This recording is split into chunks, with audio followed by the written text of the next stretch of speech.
un site chimique sensible. C'est la fin des vacances d'hiver ce week-end, l'heure de faire des bilans. Didier Arinaud est le directeur du cabinet ProTourisme, il est avec nous sur ce plateau. Alors vous nous livrez en exclusivité vos conclusions. On commence peut-être cette saison par le ski. Finalement, on s'en tire pas si mal?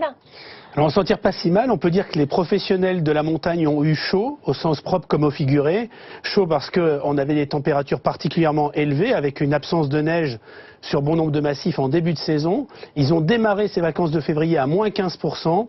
Il y a eu une belle fréquentation avec des taux d'occupation de plus de 80% sur l'ensemble des massifs pour les hébergements touristiques, une belle fréquentation des remontées mécaniques, mais il y a eu aussi des intempéries, la neige est arrivée tardivement, donc aujourd'hui on est encore à moins 6% pour les remontées mécaniques, et puis il faut dire que les Français, dans les arbitrages entre les destinations neige et les destinations soleil, sont un peu plus partis à l'étranger cette année, ce qui a handicapé les destinations de montagne, mais un chiffre, les prévisions de réservation pour la fin de la saison sont en augmentation de 12%, donc les stations de montagne devraient limiter la casse avec une baisse relativement limitée à la fin de la saison. Alors pour cette période d'hiver, si les Français choisissent le soleil, où est-ce qu'ils vont en majorité? Alors cette année, forcément, les destinations du Maghreb ont continué à être désertées par les clientèles françaises et on a de nouveau une augmentation des départs vers les destinations long courriers.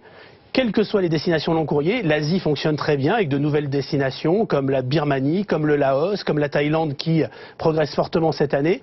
Les îles fonctionnent très bien, y compris d'ailleurs les îles des Antilles françaises, mais la destination à la mode c'est Cuba. Et puis les États-Unis, toutes les destinations long courriers sont en augmentation. Donc on voit bien, pour les agences de voyage, c'est une bonne nouvelle avec une augmentation du panier moyen, car ce ne sont pas forcément les destinations les moins chères qui sont en augmentation cette année, mais plutôt les destinations long courrier. Et les Français qui partaient traditionnellement en hiver au Maghreb se sont reportés soit sur le littoral français, rappelons un chiffre, plus 15% pour ces vacances de février sur le littoral hexagonal.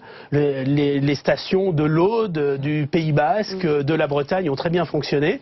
Et puis, pour ceux qui sont partis dans les destinations étrangères, hors Maghreb et hors destination France, elles ont choisi plutôt l'Espagne, l'Italie et puis une belle progression aussi des villes européennes. Est-ce que c'est le terrorisme finalement qui a changé le tourisme visage, on peut dire ça?